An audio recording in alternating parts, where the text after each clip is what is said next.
Professor Andrew Parfitt, Vice Chancellor of UTS. Thanks for joining Digital Dialogue. How are you? You're welcome. Terrific. Thank you.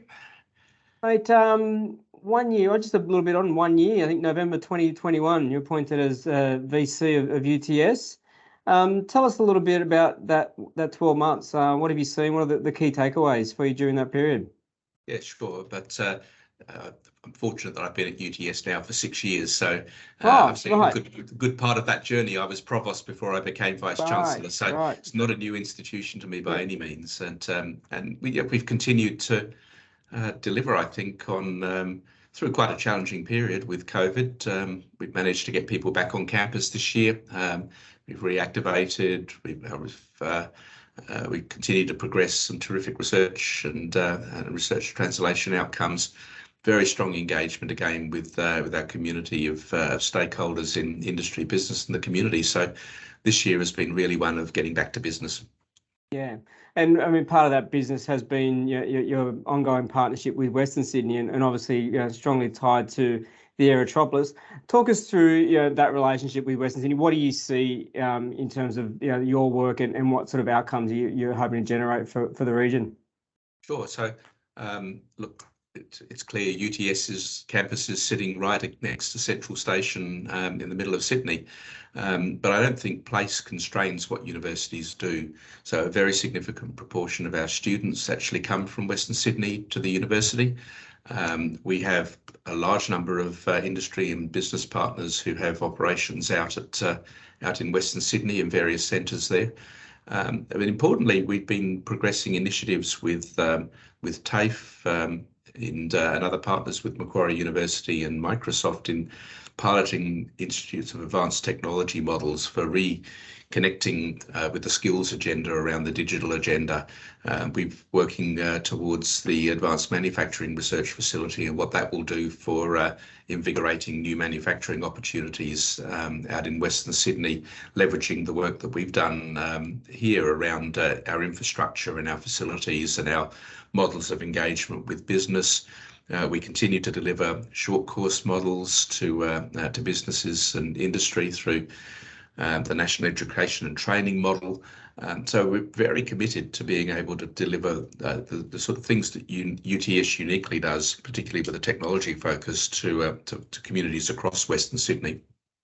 Yeah, I mean, on that, in addition to your academic background, obviously, a very esteemed background in space and technology, you've contributed to some of the major space and astronomy projects.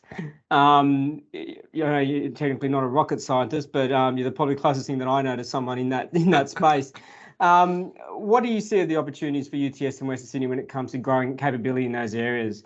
And probably importantly, in a practical sense, how does that translate in terms of value or output to workers and students in Western Sydney?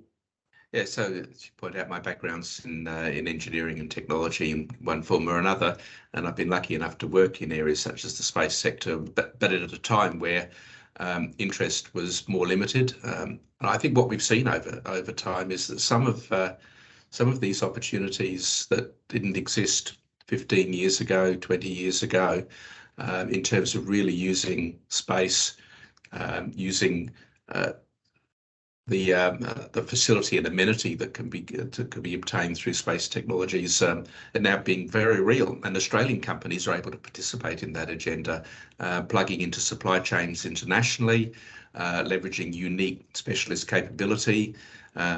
In areas of clustering industry together to leverage bigger opportunities. We see there's enormous potential in that sector, but so many other sectors, largely driven through the impact of technology on business, but also the increasing need for us to have good sovereign capability, increasingly the need for us to revisit what it means to be a nation that manufactures and builds things. Yeah, I mean, it is obviously a big part of the agenda now at a federal level. What are you seeing in terms of on the ground outcomes? I mean, we've talked about sort of space, astronomy, and the opportunities with the Aerotropolis. But what is sort of the end product? What are we going to see? How's it manifest in terms of a product or value for the region and broadly for Australia? So there's a range of things that are coming together, and they're coming together in part around precincts, so the Aerotropolis and Bradfield City, the development, but also more widely than that. And there are a few elements around there. Most of these sorts of opportunities can only be embraced if you have the enabling infrastructure to be able to take them up. And sometimes that requires government investment, sometimes that requires investment from a range of collaborators. So having that kind of anchor or magnet to bring people together, but that's not the only thing you need. You then need a reason for people to collaborate. So increasingly the opportunities that are brokered by national and international strategies, and even New South Wales strategies focusing on key areas of research and technology development.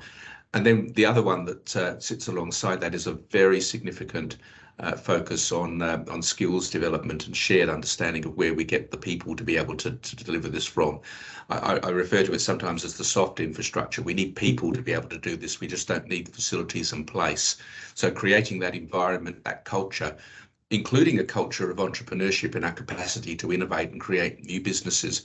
And I'm seeing that really come together around some of these initiatives, particularly in areas of Western Sydney.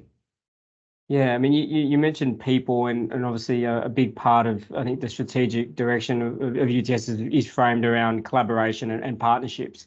And we're seeing more of it with, in the tertiary sector in particular. Is that a pleasing dynamic that you're starting to see and deliver results? Not just, I suppose, the tertiary partnerships that are coming out of the Aerotropolis and other precincts, but also, the partnership with TAFE?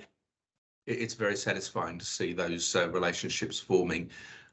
Because you can purpose the resource you have towards bigger initiatives and grander goals, and that's really what Australia needs to, and New South Wales needs to remain really competitive.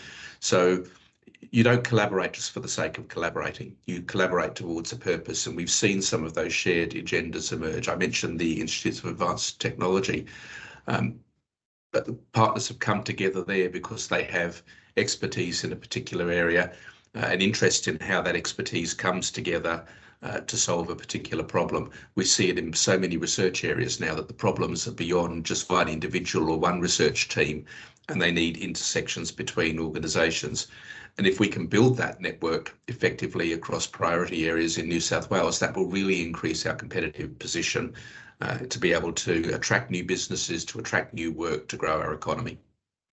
One final question, and you touched on it there about collaboration with purpose and trying to come together for a shared interest or resolve a common problem. If you had to put it down to, and I'm putting you on the spot here, one big issue or one big issue that you want to resolve in Western Sydney that you guys could contribute to, what would you sort of define that as? Oh, you are putting me on the spot because picking one is very difficult. There's a multitude of issues to be dealt with, ranging from raising participation in vocational and higher education, ensuring that there's an ecosystem in place to be able to access talent and resources. I suspect that there'll be a whole range of different areas and industry sectors and businesses to which it's applied. But if I were to also point one is that my experience, both working with industry sectors and with communities, is that real ownership by the local community of the vision and the aspiration is absolutely critical to success, whether people are directly involved in the technology or the specific businesses themselves.